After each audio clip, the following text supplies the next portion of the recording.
नमस्कार, मैं हूं बीके सिंह और बीके लाइव टीच में स्वागत है। केंद्रीय गृह मंत्री तथा सहकारिता मंत्री माननीय अमित शाह जी, जिन्होंने कुशीनगर की एक जनसभा में स्पष्ट तौर पर कहा था कि देश के 3.5 करोड़ सहारा निवेशकों को उनकी 85,000 करोड़ रुपये वापस लौटाई जाएगी। ये मोदी सरकार की गारंटी है। हालांकि ये पहली दफ़ा नहीं है, इससे पहले भी उन्होंने लोकसभा चुनाव प्रचार के दौरान कई जगहों पर ये कहते हुए नजर आए कि सहारा निवेशकों की एक एक रुपया वापस लौटाई जाएगी। ये मोदी सरकार की गारंटी है। सोचिए जरा, इस देश में दूसरे बड़े सबसे पद पर बैठे हुए व्यक्ति केंद्रीय गृह मंत्री माननीय अमित शाह जी, जो कि अपने आप में एक पावरफुल नेता माने जाते हैं। ये मैं नहीं कहता हूँ, आपके निर्णय से ये माना जाता है। पिछले दिनों आपने कई ऐसे निर्णय लिए हैं जिससे एक कहने में गुरेज नहीं है कि ये बहुत बड़ा साहसिक कदम है आप सभी का। तो आखिर इतने बड़े पावरफुल व्यक्ति और इतने बड़े पद पर बैठे हुए व्यक्ति होने के बावजूद भी आज आपकी बातों पे इस देश की आम जनता का भरोसा क्यों नहीं है? तमाम जो निवेशक बंधु हमारे वीडियो पे कमेंट बॉक्स में जो अपनी राय रखे हैं, जो अपने ओपिनियन रखे हैं, उनमें से 95% निवेशकों की राय, निवेशकों की ओपिनियन आपके बातों पे भरोसा नहीं करती है। क्यों? सोचने पे मजबूर करता है। आप कोई छोटे मोटे पद पे नहीं बैठे हैं, एक विधायक नहीं है, एक सांसद केवल मात्र नहीं है, इस देश के गृह मंत्री हैं, इस देश के सहकारिता मंत्री हैं। आखिर ऐसी कौन सी आपने परिस्थितियां बना रखी है जिससे देश के आम निवेशकों की भरोसा नहीं है? तमाम लोगों ने अपनी राय रखी। ये देखिए, हम कितने लोगों को कमेंट्स पढ़े। सारांश के रूप में मैंने स्पष्ट तौर पर कहा कि 95% लोगों को भरोसा नहीं है। लोग स्पष्ट कह रहे हैं कि ये उनकी बातें जुमला है। जिस प्रकार से उन्होंने 15 लाख रुपए की जो बातों को जुमला ठहराया, ठीक वैसे ही दिन पर दिन ये बातें करते जाएंगे और ये जुमला भरी रह जाएगा। 1 रुपया नहीं मिलने वाला है।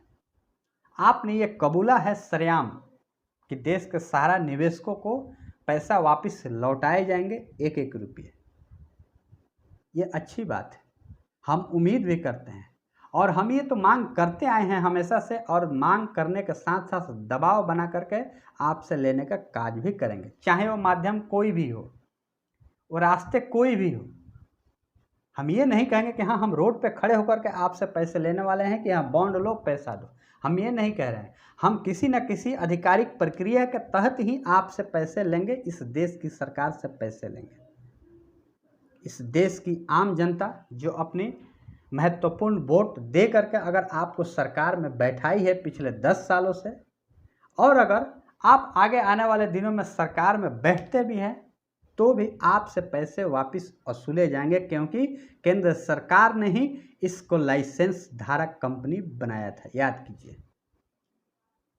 अब हम बात करते हैं कि अब तो देश के 13 करोड़ निवेशकों की समस्याओं का समाधान की जिम्मा आपने उठाया है, जिसकी हम सराहना करते हैं और उम्मीद भी करते हैं कि आगे आने वाले दिनों में ये आपके वादे पूरे किए जाएं।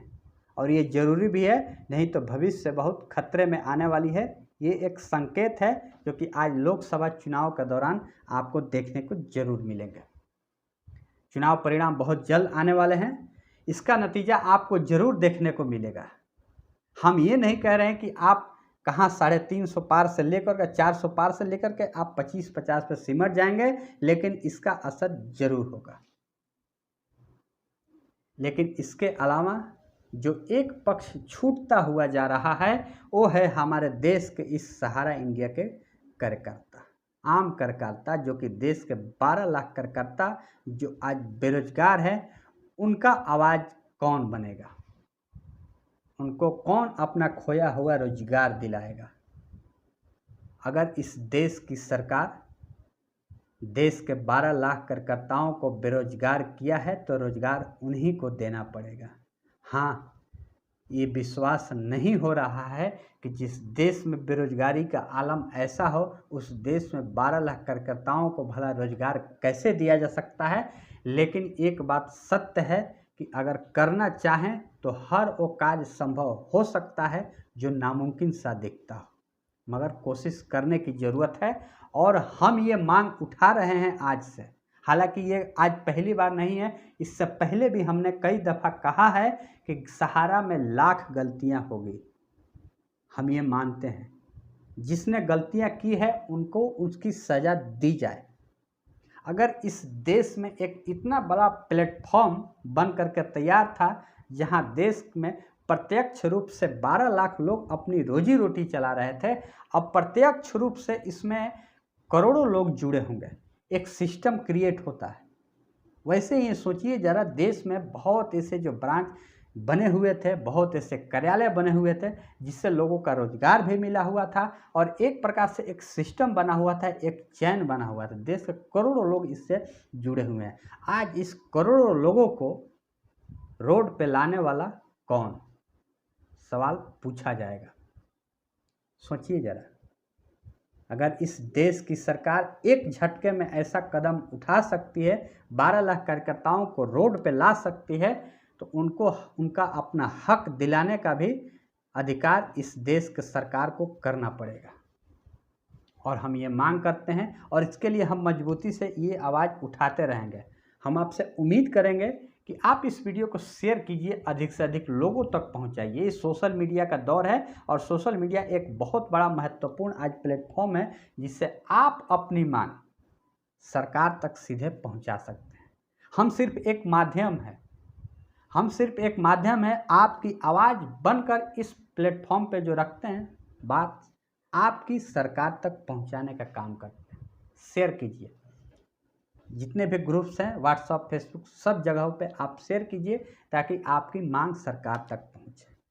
लगातार पिछले समय से हम ये मांग करते आए हैं देश के 13 करोड़ निवेशकों की भुगतान की राशि वापस लौटाने के लिए सरकार को, लेकिन इसके साथ ही उन 12 लाख कार्यकर्ताओं की रोजी रोटी का क्या, जो एक निवेशक भी हैं, ध्यान देने वाली बात है, एक निवेशक भी हैं वो और एक कार्यकर्ता भी, दोनों तरफ से मारे हुए हैं। अब कुछ लोगों के मन में ऐसे विचार आते होंगे कि भला उन्होंने तो हमारे पैसे लेकर के डुबो दिया, ये सरेआम उनकी गलती होगी। कुछ लोगों ने कुछ ऐसी फ्रॉड काम भी किए हैं जिससे काफ़ी लोगों को गुस्सा भी आता है कि हमारा पैसा, कई ऐसे फ्रॉड काम हुए हैं, इससे नकारा नहीं जा सकता है। लेकिन जिन्होंने ईमानदारी पूर्वक इस संस्था में कार्य किया है, अपनी जीवन बिताया है, जिंदगी का लगभग 20-20, 25-25 साल, उनका क्या? एक झटके में बेरोजगार कर देने वाली सरकार पे क्या सवाल नहीं उठाया जाना चाहिए था, जो कि आज रोजगार देने में असक्षम साबित होती हुई नजर आ रही है। जो रोजगार दे नहीं सकती है और रोजगार छीनने का हकदार भी नहीं बन सकती। तो हम ये आज से मजबूत तरीके से और भी मांग उठाते हैं कि अगर इस देश के 12 लाख कार्यकर्ताओं को बेरोजगार आपने किया है तो उनका अधिकार देना पड़ेगा आप सभी को। हम नहीं कहते हैं कि चलिए भाई यहाँ पे सरकारी संस्था में चलिए इनको सबको सरकारी नौकरी दे दीजिए, हम ये नहीं कहते हैं। इस देश की आम जनता है ना, ईमानदार जनता है, जो मिल जाए उसी में खुश है, लेकिन हाँ देना तो पड़ेगा और इसकी हम मांग करते हैं। जो उनका अधिकार बनता है उसको आपको देना पड़ेगा, क्योंकि इस देश के सहारा के कार्यकर्ता एक निवेशक भी हैं और एक कार्यकर्ता भी हैं। मैं क्या ये सही कह रहा हूँ? एक बार कमेंट बॉक्स में आप अपनी राय जरूर लिखिएगा, आप अपनी राय जरूर लिखिएगा, ताकि जिस प्रकार से मैंने आप सभी के यहाँ पे देख सकते हैं, आप सभी के जो कमेंट्स आए हैं, जो एक ओपिनियन आया है, उसका एक अपना ही एक एग्जिट पोल जैसा एक माहौल क्रिएट होता है। आप देख सकते हैं आप सभी ने जितने सारे कमेंट्स में अपनी राय रखी है, एक प्रकार से एक ओपिनियन बनता है कि आखिर आप सभी का मत क्या है। हम जिस प्रकार से मजबूत तरीके से देश के 13 करोड़ सहारा निवेशकों की ब्याज सहित पैसा वापस लौटाए जाने की हमेशा से अपनी आवाज़ उठाते हैं और आज एक बार फिर से इस देश के बेरोजगार कार्यकर्ताओं के लिए भी मजबूत तरीके से आवाज़ उठाते हैं। हम उम्मीद करेंगे कि सरकार की निगाह जरूर इन सभी लोगों पे पड़ेगी जो आज मासूम से बैठे हुए हैं कहीं किसी गली चौराहों में चुपके से। किसी ने चाय की दुकान खोल ली है तो किसी ने छोटी सी पान की लारी खोल ली है, किसी ने छोटा सा छोटा कोई, क्योंकि आखिर आज इस दौर में वो करेंगे तो क्या करेंगे? जिन्होंने अपनी ज़िंदगी की महत्वपूर्ण 20 से 25 साल गुजार दिया, आज वो क्या करेंगे? मुझे उम्मीद है कि सरकार जरूर इस पर गंभीरता से विचार करेगी और आने वाले दिनों में इस देश के सहारा पीड़ितों की, जी हाँ, सहारा पीड़ितों की समस्याओं का समाधान जरूर होगा। मिलेंगे एक और नई वीडियो में, तब तक के लिए जय हिंद।